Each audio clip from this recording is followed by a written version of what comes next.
And then, hey, do I just share my screen here at the bottom? Or Dude, we're live. What's up, guys? We are live on Lead House 365, the closing table, where we talk about every single thing it takes to get to the closing table as a real estate investor. I'm Drew from Lead House 365, and this is Craig, my fearless partner from Lead House 365. what's going on, fellas and ladies? Everyone's jumping in. This is our first time doing this. We're going to be doing this once a month, the last Friday of every single month. So make sure you subscribe and tune in every month. We're going to be spitting just free game and free knowledge based off the things that we see happening every single month in our business, and that is in turn in your business. So for you, those of you who may not know who we are Lead House 365. We're the premier lead generation company for real estate investors. So if you do fix and flips, if you're doing wholesaling, if you're buying and holding, even if you're a realtor, we generate high quality. I'd say the highest quality. I like to toot our own horn. Highest quality, motivated, distressed seller leads in the industry. Now, Craig, when it comes to a distressed seller, what would you consider a distressed seller when you talk about the leads that we would generate at Lead House 365? Timeline, condition of the person, not the property. What are they going through? Right? Are they in dire needs of just getting rid of this thing and accepting what they can get, or do they need a certain price because maybe that's going to get them to their next venture, maybe to a down payment on a new house, or first and second month's rent and security deposit for a rental. But one way or another, it's timeline, motivation, what's going on in their life. Price comes last. I totally get you. So I want to start things off today by talking about this story I was reading earlier about this couple who is earning 6 figures a year just from owning rental properties.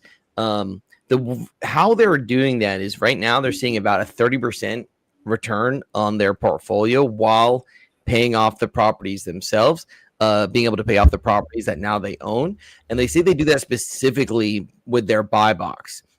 Their buy box is, I think, what we found with lots of our clients is every one of our clients has a different buy box. And one of the things that makes us unique is we really cater our customer journey for the sellers to fit the buy box for our investors. So if you have a specific buy box, like one lead does not fit all, one size does not fit all when it comes to these leads. So whatever your buy box for your seller is and whatever the condition of that seller is, we can build a customer journey that will only get you those types of properties into your pipeline. So this specific couple who's killing it as real estate investors, they are specifically focusing on these properties in Florida. And here's what their buy box is. Number one is that it must be in their area. Like they want to buy properties that are in their backyard, close to home, so they can be focusing on the market that they understand. The market is appreciating. The market is high demand, so they love to focus on properties within like a 15-mile radius of where they are.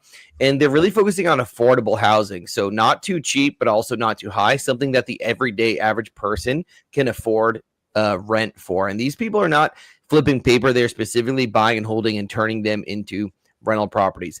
And they're specifically looking for undervalued properties because they can, when they offer below market on something that is already undervalued, they know that they've gotten a good deal and they can make money right away on their buy.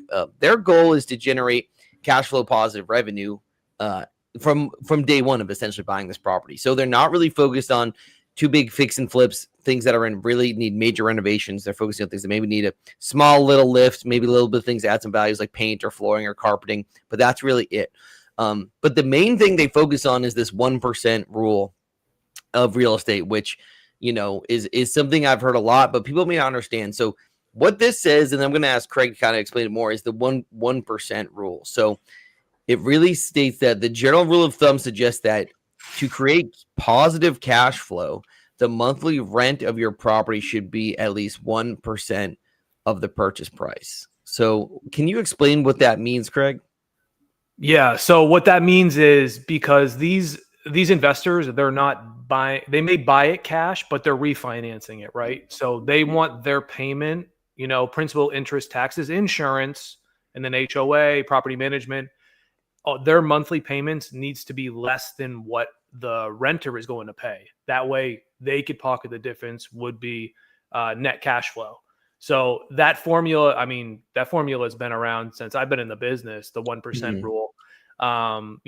With insurance increases and with taxes going up and everything, you know how that works. It gets passed on to the consumer. So the rent is just going to increase, right? But that's a standard rule for buy and hold investors, that the 1% should cover all of their monthly expenses. And then as long as it's cash flow positive and makes them a few bucks, then it's a deal, right?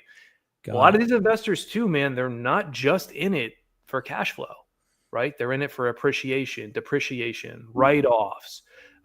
There's all types of benefits when you buy rental and hold rental properties that you don't get from just other sources like a W-2 or a 1099 job. So that's always a benefit to reduce your income on your taxes, and also you're building wealth over time. What the property might be worth today, say you hold on to it for 20 years, you have a tenant paying down your mortgage every single month. Your tenant's essentially taking care of all your debt. So just think of it, when you sell it, it's going to be 100% that equity, right? You weren't paying any of it. So there's many benefits of this, and the 1% rule is kind of like the base part to start when analyzing, a deal that is good for a buy and hold investor. So a great example of this is that they have is said, let's say you are able to buy a condo that is $120,000. That means that 1% of that would be $1,200. So you need to be able to rent it for at least $1,200 a month. But ideally, you'd also want to add a buffer, like for everything, like you said, Craig, like insurance rates going up, repairs, maintenance, things like that. So they said a buffer would be to like $1,500 a month. So that's like a little bit more than 1%, but it's really at least 1%. So any type of property, if you're looking to buy and hold to rent out, typically that 1% rule, you want to be able to rent it for at least 1% of the total purchase price, and then add a little bit of a buffer to fill it out. And that's how they have been able to generate 30% ROI off their portfolio year over year, and then also be able to cash flow all these properties that are basically paying for themselves. Someday maybe they want to retire and just offload all 28 of those properties and just go live on a beach in Guatemala and live like kings, because they've just invested into this process and stuff. So that is a great rule of real estate. Some of you may be getting getting into real estate investing, is that 1% rule if you're looking to cash flow properties right away.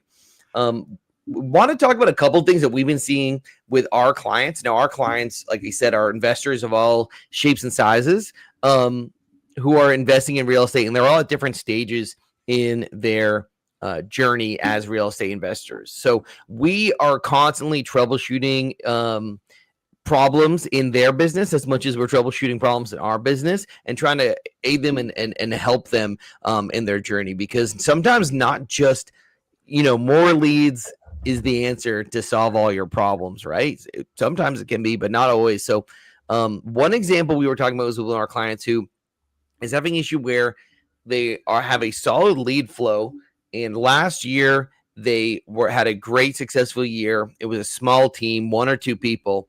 They immediately decided to scale, right? Invest more into leads, invest more into marketing, but they also decided to invest more into their team. So now they're at a team of maybe like 9 or 10 people, and they're having trouble now being able to afford for their marketing. A direct mail campaign could cost $10,000, $20,000, $30,000. Some of these real estate investors in some areas like Phoenix are spending, $50,000 a month on advertising to generate leads. Now, to be able to afford that, you need to not have too high of a payroll. So this client in particular is having trouble affording his, lead generation and marketing and investing into that because of that team. So what do you think is going on there, Craig? What would you suggest to someone who may be like facing that situation, or where did this person potentially go wrong? Yeah, I mean, you said it perfect. Like not having, if you're not making the money that you need to make to have a sustainable business, adding more leads usually is not the issue. So just because, we didn't get a deal this month, or we were projected to get, whatever, five figures, or, a certain ROI this month, it doesn't always boil back to the lead to say, Mhm. oh, okay, well, if, hey, the formula says we get every 100 leads, we get 10 deals. Well, if you think you're going to make 20 deals off of 200 leads, go back and look at your system and your process first. And then decide, hey, if there's a marketing issue, because if there's no marketing issue, spending more money on marketing isn't going to solve it. Yeah. I mean, this is from my own personal experience. We grew when I had my big wholesale team in Houston, we grew so fast that we were just hiring everybody, right? Anybody that wanted to come and do it, we just put them in a chair. Over time, you realize that, like, hey, maybe we did it too fast. We didn't have the proper sales process and training to get the right people in the right chair, because having the wrong person in that chair costs you a lot more money and time than if you just had some type of system set up to ease them into the transition, right? As well as, dude, in real estate investing, man, when you're doing wholesale or just transactions, you don't get paid until the deal is closed. So there's a lot of time there in between locking up a contract and closing that there's no money being produced. There's a lot of work and a lot of effort going into it for the next deals and et cetera. But some people aren't ready for that.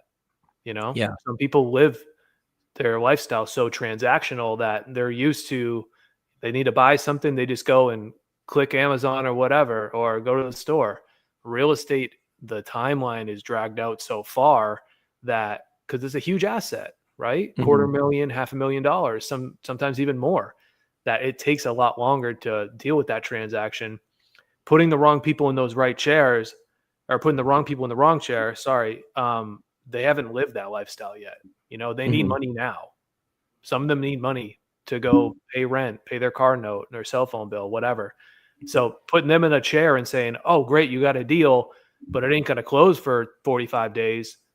To them, that doesn't help them in the Yeah. the spot they're in, right? So, it's a big learning curve. I've been through it, and there's other ways to navigate. It's not always, hey, oh man, I'm so busy, I need to replace myself. That's not Mhm. always the best decision. Yeah. And so when do you think it is the right time to start scaling your team and adding more members? I think it's different for each person. Also, we see this a lot, dude, of people who spread themselves so thin, but they're everywhere, right? They're doing wholesale, they're doing flips, they're doing rentals, they're an agent too. We love to work with people who are flexible, but also Scarface said it best, I think, right? Don't get high on your own supply, right? Mhm. If you plan on hiring us to be your marketing team, but then a really nice deal comes your way and you want to buy it to move into it with your family and keep it for yourself and not utilize an investment strategy, we've seen this happen Mhm. where the guy just wants to keep the house for himself. He Mhm. says, oh, I want to upgrade my living style. Well, dude, how are you going to, instead of selling that deal to somebody else and making a profit to keep your business running, like, what do you expect is going to happen? You know, it's, don't put your hand in your own cookie jar, man. So, Yeah. um, I think it's different for each person, to answer your question. Mhm. My thought was just, hey, if you have a sustainable business that is doing X amount of revenue 3, 4, 5 months in a row, then I think it's probably the best time. But Mhm. I wouldn't go hire a bunch of people just being the fact that, hey, you have 24 hours in your day and 18 of them are meant on the business.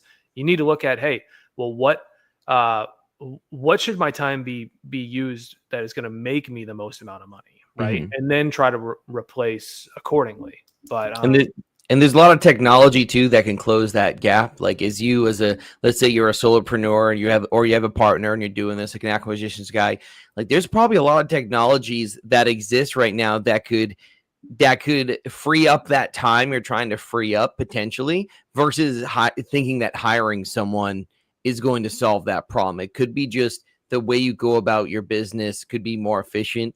There are so many tools and technologies with the way CRMs work these days. And and AI that potentially you could free up so much time instead of just trying to hire 10 people to do the 10 jobs you're doing, thinking you're just going to be a business owner.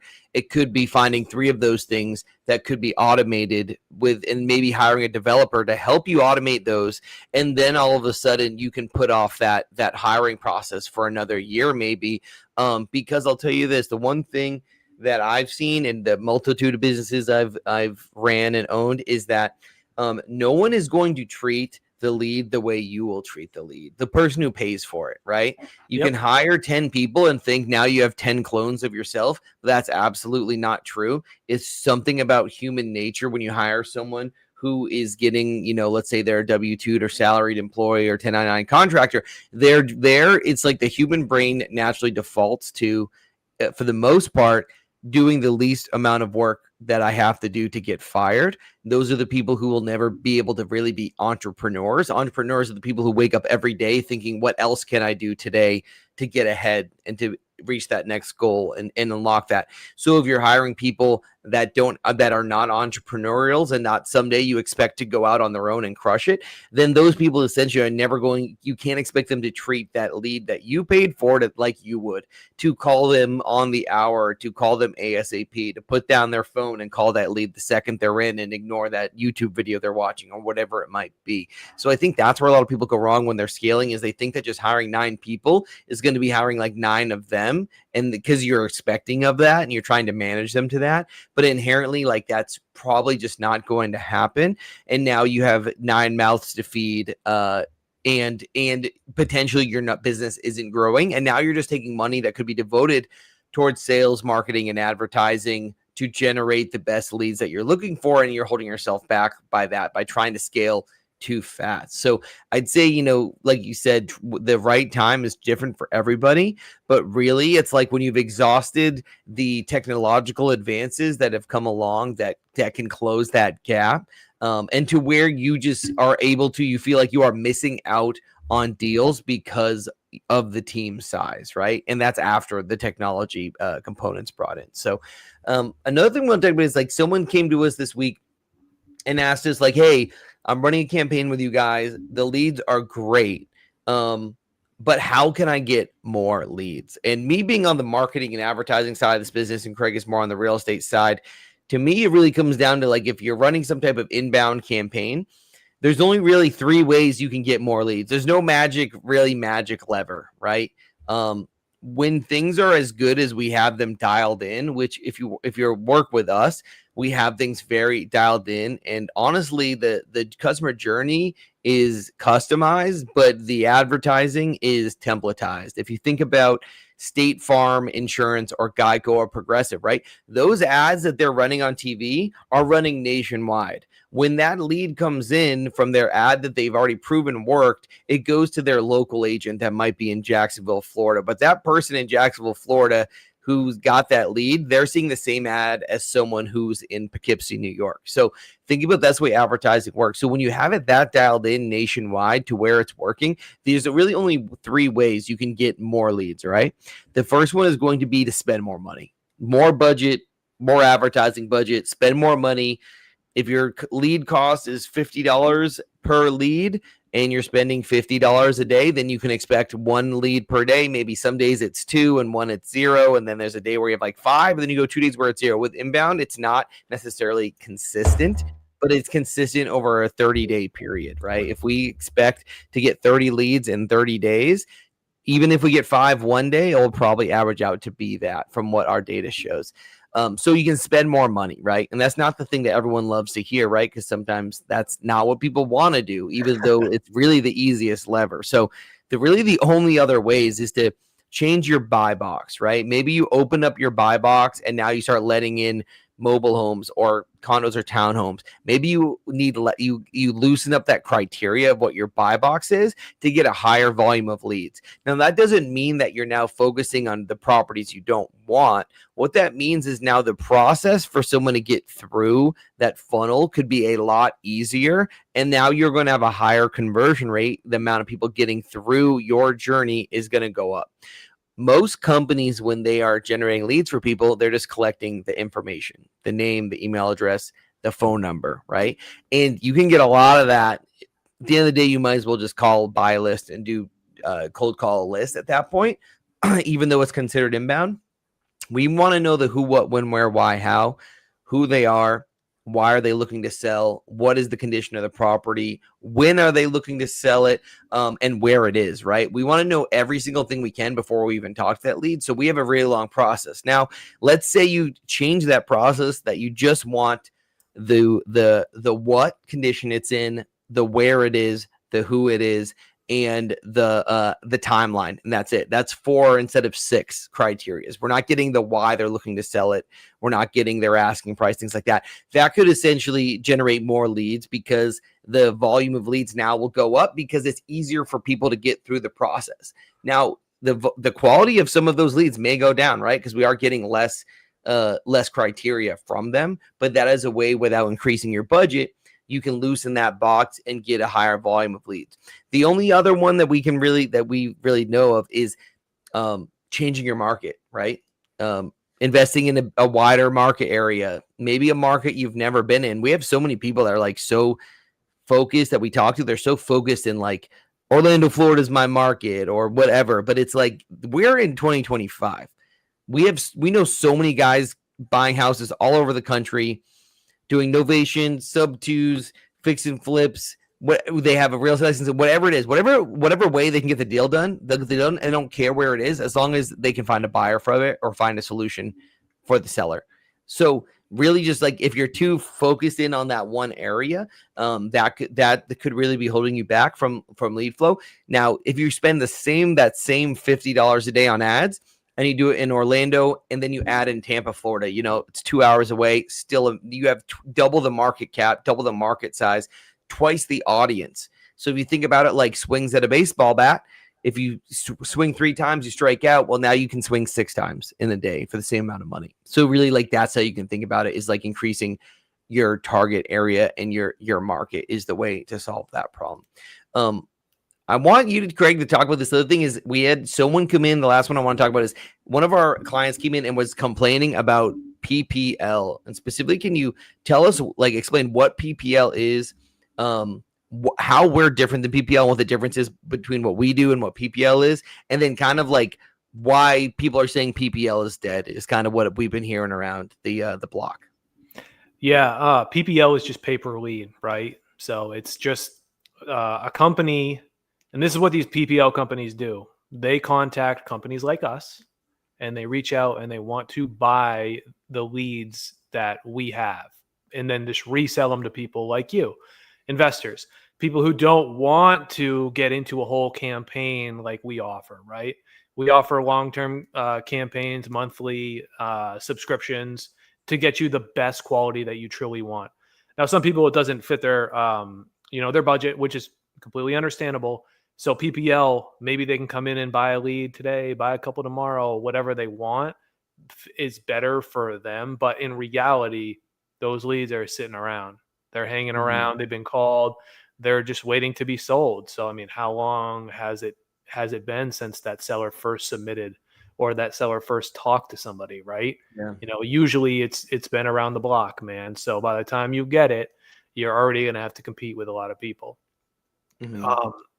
PPL is kind of, I would say, for people who haven't been in the business too long, PPL is great. It's great for them, right? Because they don't know, or they don't have the budget to take it up one level.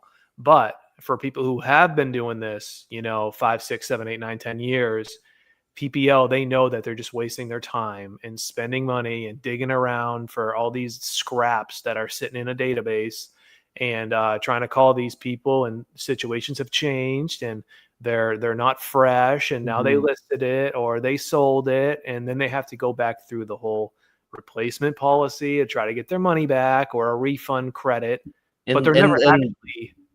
Sorry. One point to that, specifically the refund credit, is what we found is, because we have a wholesaling business ourselves outside of being this agency, is that you get store credit from that people for the same lead. So let's say they sell the same lead to 5 people, they're just hoping that one of those people doesn't refund it. And then the people Yeah. that does, they go spend that credit on another one. And then maybe that one works. And then they buy another one, right? It's like you're constantly chasing that dragon, right? Of that good lead. And they just have such a saturation of leads. And it just goes back into the CRM, hoping for the next, for lack of a better term, the next sucker to come buy that lead again. And if other businesses, if like retail businesses operated that way and you bought a defective product or a product that you just didn't like, you felt like you were missold. Let's say you go to buy a TV at Best Buy and it says it's a 50-inch flat screen TV. You bring it home and it's only a 30-inch, 32-inch TV. You go to return that to Best Buy and they say, oh, that's right, all we can do is store credit to Best Buy, and then they put that back in the box and they put it back in the warehouse and hope that someone else buys that 50-inch TV, brings it home, and is like, you know what, this is actually the good size, the size I wanted. Yeah. That's what these PPL companies are doing, right? And people don't think about it that way, but that's literally the same type of business model. And most companies can't get away with that. They would lose business, but we feel like, unfortunately, we caught on to that, which is why we had the idea to start Lead House. But yeah. I mean, PPL for the provider like us, PPL is a very bad business model. It's not there for growth. It's not there for longevity. You guys or the clients are just going to come and go as they please. Mm-hmm. So yeah, we figured it all out as far as like, how that stuff operates. And we know we wanted to go the other direction because we could provide you a better quality lead of exactly what you're looking for. And then it's exclusive. No one else sees it but you, right? Yep. So you don't have to compete with all these other investors and wholesalers trying to chase the same lead, Yeah. I heard a story the other day of a client. He was telling me about, there was a PPL lead that he bought. And when he spoke to the seller, she said that she already spoke to 17 people this week, right? So just imagine that. Just imagine you go ahead and buy a lead from a PPL provider and they have spoken to 17 investors already that week. I mean, now that probably wouldn't be one that's considered refundable either, considering like it is off market. Person, right? It is for the buy box. Yeah. Yeah. And it's the seller, right? But so it's just like, well, what are your chances? Now you're 1 in 17 to get the deal. It's like buying a lottery ticket, right? Yeah, exactly. So, well, we've also seen is some of these PPL companies will come to companies like us, which we do work. I'll be transparent. We do work with some of them, right? And they'll buy leads from us and then just mark them up and then put them on their platform for people like you to buy. Where if you work with us directly, sure, it's going to cost more money. Like you have to pay a monthly fee, a monthly subscription, but that lead is going to be exclusive to you, direct to you. So you can have two different options. If you want to buy leads for your market, you can go to a PPL provider and buy the same lead that has to be, they generate, they buy it from us, they put it in their CRM, they mark it up, and who knows how long it sits in there, a day, 2 days, even if it's an hour. Speed to lead is too important. And then you buy that lead, right? And now it's been basically bought by them, marked up, resold to you, and it's not hot and it's not exclusive. It's also being sold to 5 other investors. Working with us, the difference is we would generate those leads for you exclusively. We would not sell any of the leads generated in that market to any other client of ours or any other PPL provider. You get them exclusive instantly. Within seconds of that lead coming in, it's yours, and you can contact that seller realistically. And you can think about like we're like wholesaling wholesale leads, right? You're coming to us. We're like the people, the company in China that's making the iPods, and then they're making them for $100, the iPhone, and then they're selling them to Apple, who's then selling them to Best Buy, who's then selling them marked up. It's like you're coming directly to the source, and you do have to pay a subscription to have access to directly to the source. We're like the Costco, right? You pay a subscription, you pay a membership to be part of our team. However, you're getting the leads exclusively to you directly when they come in, and there's no limitations other than whatever your budget is. If we generate you 50 or 500 leads in your market, you you don't pay anymore. It's not per lead. It's like we set a package of a budget that fits you, and we maximize it, and those leads are exclusive. So that's really the main reason how we're different. And out the door, I know this for a fact, we've done this in at least 30 to 50 different markets in the United States just in the last year, that our leads exclusively to you on average come out to be $100 to $150 per lead or less. Where I know for a fact, for an exclusive lead on a lot of these PPL companies, if it's really motivated and a good lead, it's going to cost $300 or $400, or you're going to have to spend $500 worth of leads to get one that fits your criteria that's good. The rest of that $400 you get back in store credit, just put back into the slot machine, and you're just basically at the real estate lead casino. And that's why we've had so much success lately, and why we're scaling so fast, is because the people who work with us, they see the difference immediately from that, and they take their PPL budget and they bring it over to us. 100%. Yeah. And also, like you mentioned earlier, Andrew, you said, people who have multiple exit strategies. If you're a quick tip, guys, if you are doing wholesale and that's like your number one, criteria here is you just want to wholesale everything, don't spread yourself too thin. Don't just say, hey, because I can only do it in one market. I can only do it in one market. Guys, you can lock up these deals in any market and dispo them in any market. You don't need to go to the house. You don't need to see it. You don't need to get all this information. You don't have to meet the seller, face to face. I've been doing this business now for almost 8 years, and I say probably 70% of the deals never involved human interaction ever. So don't think that, hey, just because a motivated lead come in and it's an hour away, I got to hop in my truck and drive out there. You mean face-to-face you interact? Because you talk to them on the phone, right? By the time SMS, email. Exactly, man. Yeah. You just build that rapport. Hey, if you can talk, man, they'll eat out of the palm of your hand, right? If I have, my people from another country doing this, then you can be able to do it in your own backyard. I've just run into so many situations in the past prior to me learning how to do it virtually that by the time you get in the car and drive out there, they accepted another offer. Well, how does that make you feel? Walking back into the office, knowing that you went out the door with a contract or thinking you had a contract to now you're coming back with nothing. I mean, it's not a good feeling. So, times are changing, guys. Well, we're about into our last part of the show we want to talk about, which is really showing off a hot lead of the week that we've generated. And I'm going to kick over to Craig to just walk through the lead and kind of how he would treat this lead. And maybe you guys can learn something about this if you guys are generating leads, if you're in the game. This is how our brains work when a lead comes in. And so take over, Craig. There's that present button there at the bottom, with the plus sign. You can share a tab or window, whatever you need to do. Yeah, let me just share my screen. And we put this at the end because we feel like this is going to be some of the most usable game that we're going to spit on this call every month that we do. Let me Can you do this, bro? Yeah, let me do this real quick. There we go. Yep. Oh, you're in. I just had to add it. So yeah, you're good now. You can see this now? Yep.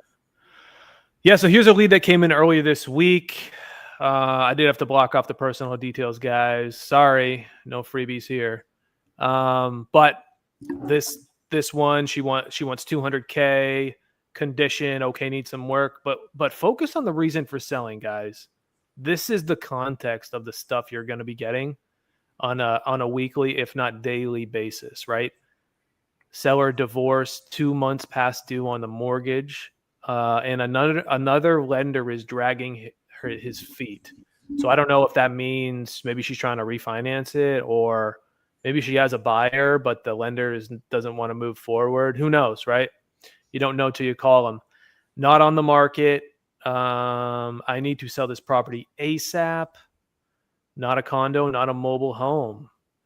So this property, she's super motivated, guys. Looks like she's going to be in foreclosure pretty soon here. So, I mean, she's got to hurry up and make a decision.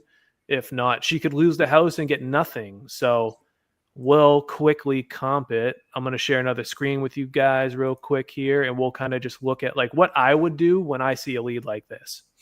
All right. All right, so here is the subject property. It's a 3-bed, 2-bath, 1,700 square feet. I'll just look at it quickly on Zillow, go through some of the information, see what the Zestimate is. Now, she wanted 200, and the Zestimate's coming up at 265, but you know how that goes. This is Zillow, guys. It is somewhat accurate, but it's nothing you should, definitely hold your business against, because it can be not accurate as well. Estimated rent $2,000. So this one probably will fit that 1% rule that Andrew was talking about. We're going to scroll down. This is what I do quickly to just see what a property or what properties are going for in the area. I go down, there's a couple maps on here, and I go to the last one at the very end. It'll show me the zip code, and it'll show me these little bubbles, these red and yellow bubbles of sold and what's pending. So I'll kind of just get a brief look at what's going on, and I'll click on these. So I got one over here, listed on the market, 329. It's smaller than ours, same bedroom bath count. Let's check the photos, see the condition. It's a 1-car garage, it's not a 2-car garage. Yeah, it's really just like a carport. Yeah. Kitchen looks pretty well updated, stainless steel. Definitely renovated. It's small. It's got some vinyl flooring, staged, carpet. No mattress, but they got a box spring. So it looks like it had some remodeled in it. Let's go back. Let's check it out. Okay, so 329, and I'll scroll down to check. Woo, it's been on the market for almost 4 months. So that's a good indication of that it's not worth what they want, right? And we'll check out some other information on it, see the listing history, see if it's been pulled off and on. And yeah, so they started, it looks like, they wanted to rent it earlier in the year. No one wanted to rent it, it looks like, and then they just tried to sell it. So who knows? We'll check out another one. See if we can find something a little more comparable.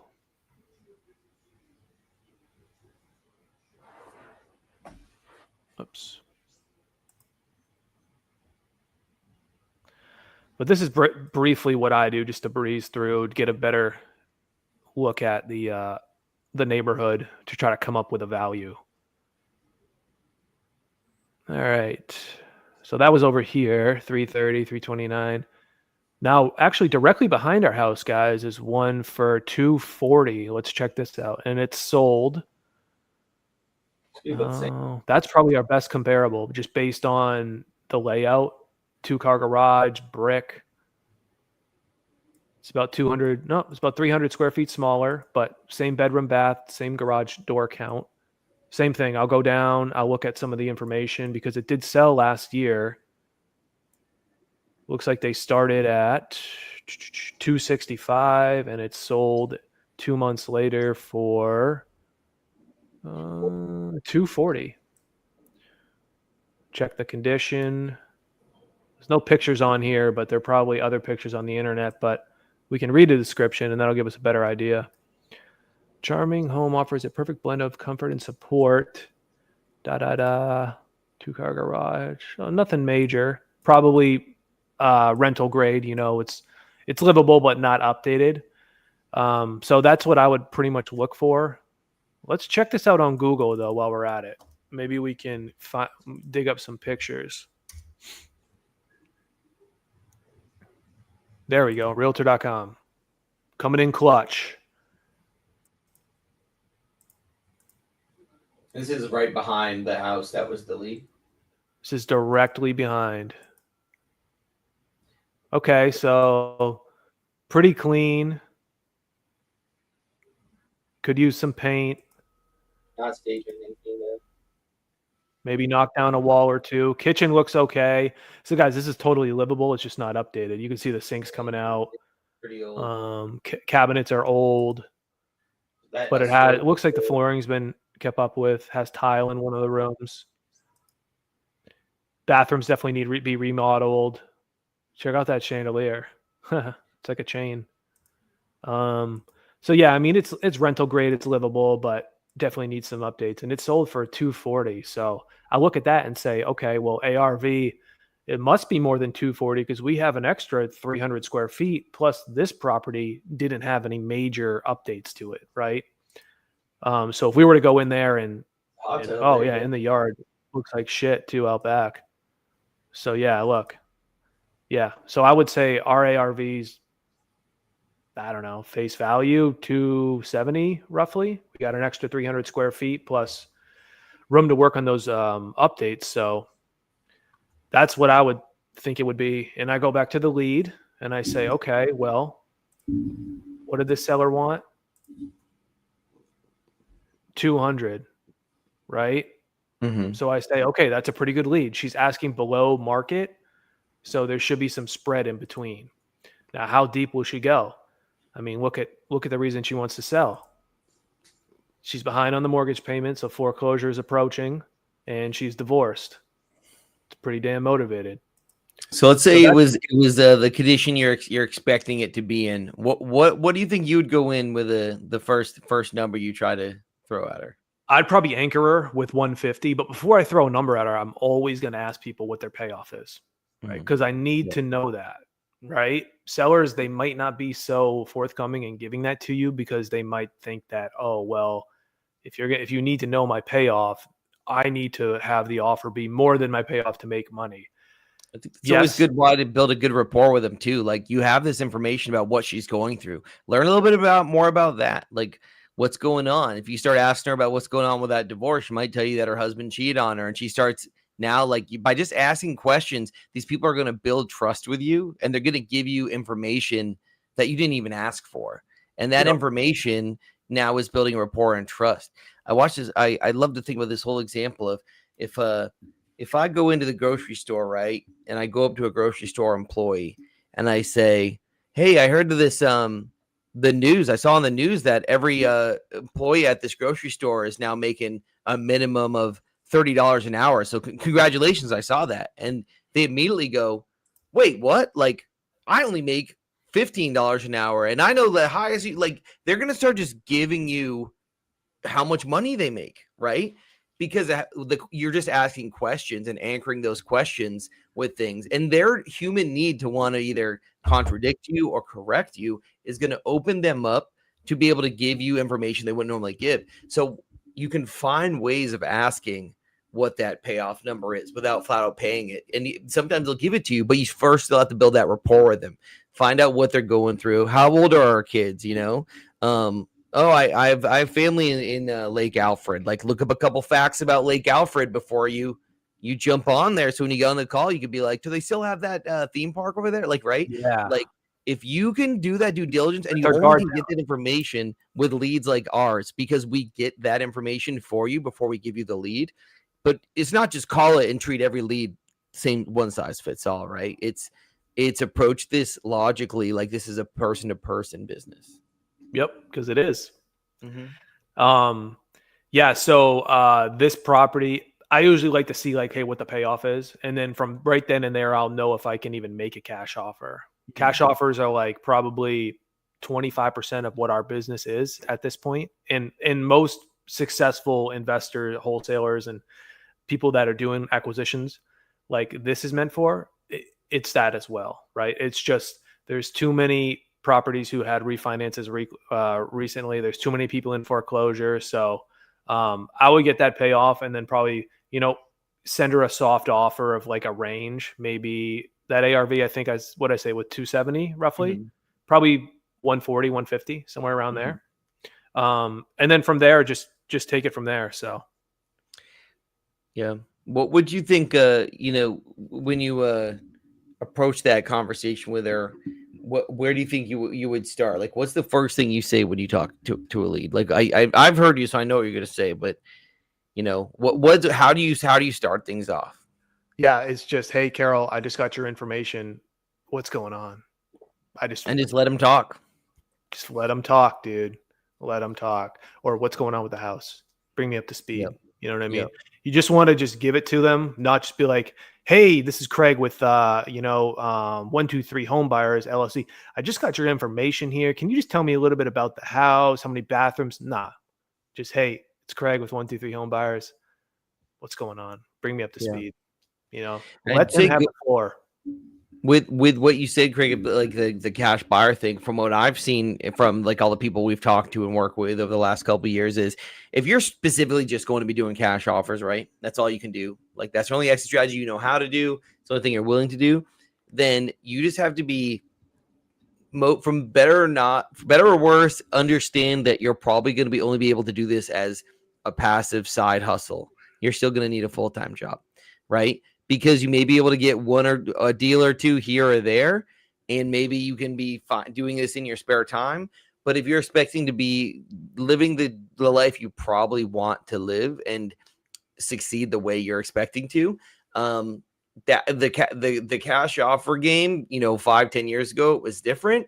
But I think currently now you got to understand that, like we've said, 10% of the leads we generated are probably eligible for a cash offer, to where the equity is going to be right, and they're going to be willing to accept it, to where they just don't laugh you out the door, to where they're motivated enough and they have the equity, right?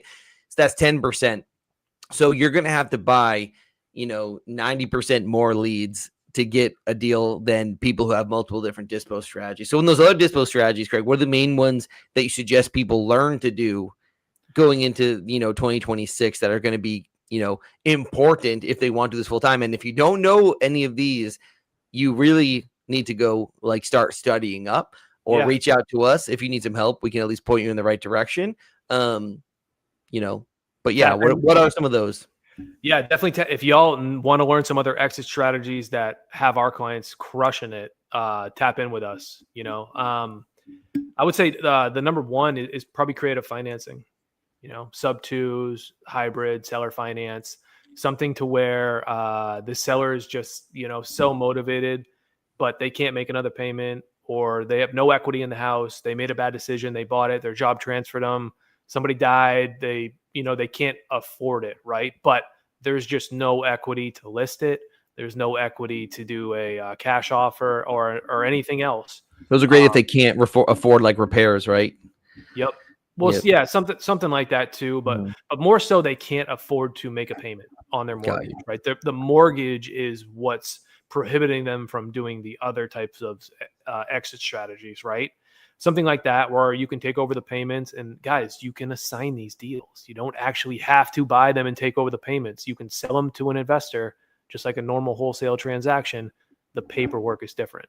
So you just have to know how to crunch those numbers, know the right contracts. And really, I'd say the most important thing with that whole process is knowing how to present it to the seller as an option. Because if you don't understand it, they're not going to understand it. So you 100%. Need to be able to present it in a way that they understand the value and how you're going to be helping them out of that situation. So it's not as simple as just like, okay, I downloaded a contract for a sub 2 contract and I'm just going to go wing it. If you don't know the numbers well enough and you don't know how to present it, it's going to confuse them. They're not going to be want to be able to do it. And you also need to make sure you are going to be able to assign that, right? Like that you did the numbers correctly of how it all works out. To where what they may agree to is actually something you're going to be able to fulfill upon, because it goes back to what you said earlier about cash flow, 1%. So, hey, if rents in the area are $2,000, you found a seller who has no equity in her house and her payment on the bank is $1,500, it's a deal. Mm-hmm. So all it is, guys, is just different paperwork, same procedure. You close at a title company, deed transfer, blah, blah, blah. The paperwork is different, but like Andrew said, it's very important you know how to explain that paperwork, because more than likely the seller has never heard what the hell you're going to be talking about. And you want to make sure that, they understand fully what's going on, because that loan is staying in place, right? And that freaks a lot of people out. But sometimes, hey, there's just no other way for the deal to be done but that way. The other probably common way is novations, getting an authorization to list the property on the MLS, right? That way you're kind of acting as their realtor, but you're also providing all the benefits and the convenience of what a cash offer would be. You don't have to clean it. You don't have to pay closing costs or commissions. You can live there sometimes while we're trying to sell it. And we're also, or the investors, taking over that position of getting your property sold. So we're not buying it.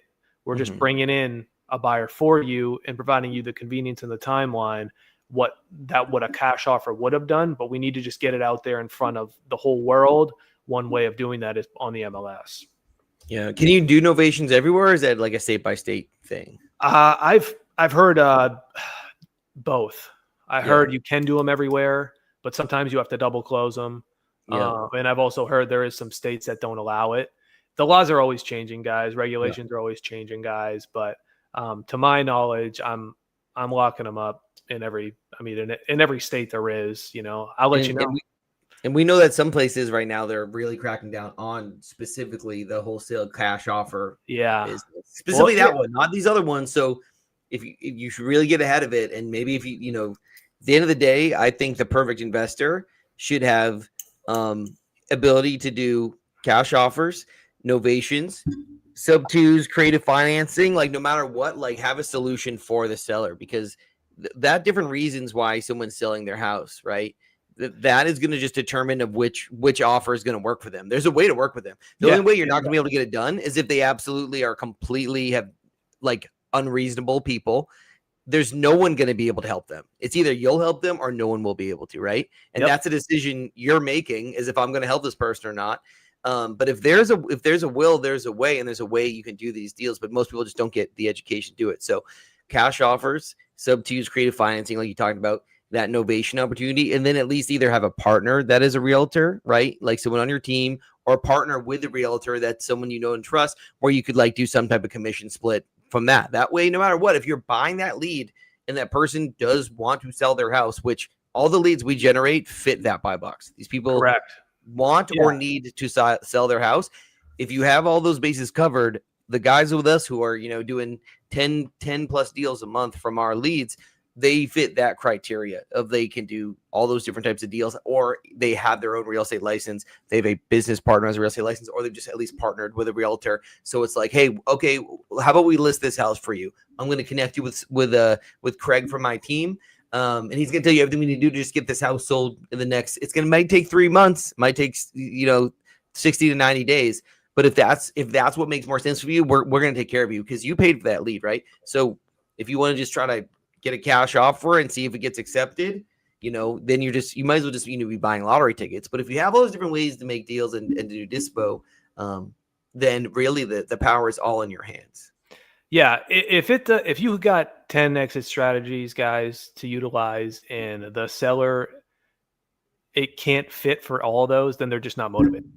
Yeah, that's it. Like it has to fit for one, or else it's not a lead, right? And good thing about us is we don't provide you with leads that aren't leads. So it's just like it is, like being a pitcher, right? You don't just go up to the mound and have a fastball. No, you have a slider, you have a curveball, a knuckleball, change up. You got all these different pitches because not every batter is going to be the same type of hitter, right? Not every hitter is going to have the same, approach. So you need to be able to figure out a way how to get the deal done.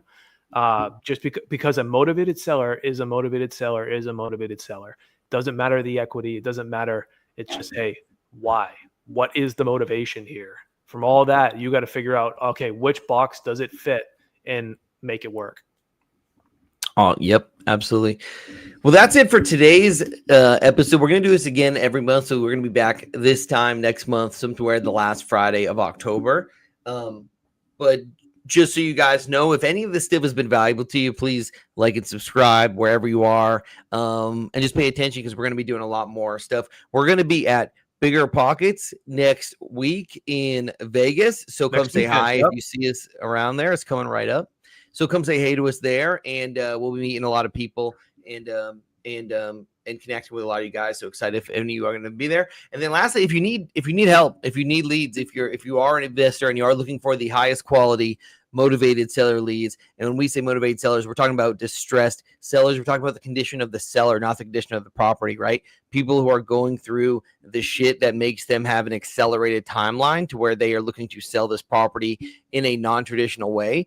Then we've been doing this for over a year now, and I'll tell you that we have the highest quality motivated exclusive motivated seller leads in the industry for the most affordable price. I know that sounds too good to be true, but the way we do that is because we build an acquisition system for you through social media advertising that is exclusive to you. And at the end of 30 days, your average cost per motivated seller lead will be a fraction of the cost going to a PPL company or someone, or trying to do this yourself. That's for sure.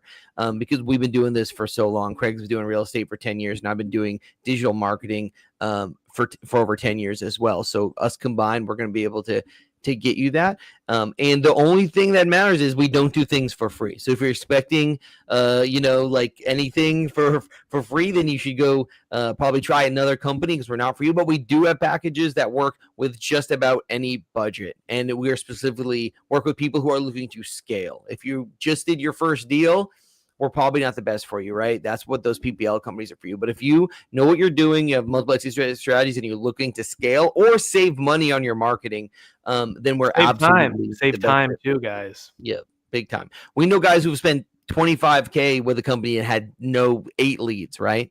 We have guys spending, just round numbers, $5K a month with us, getting 70 motivated seller leads in their market that fit their buy box a month. And I'm not exaggerating, that is an actual case study. That's not the same for everybody, but usually most of our packages, people are getting at least 25 to 30 on at a absolute minimum. Definitely, guys. Yeah. And you don't have to do anything to any legwork, any labor involved to get these leads. Pretty much we handle everything turnkey. Give us a ring. Check us out on social media, like and follow. And if all else fails, leadhouse365.com, and we will see you guys in a month. But peace out. Peace, y'all. See you guys.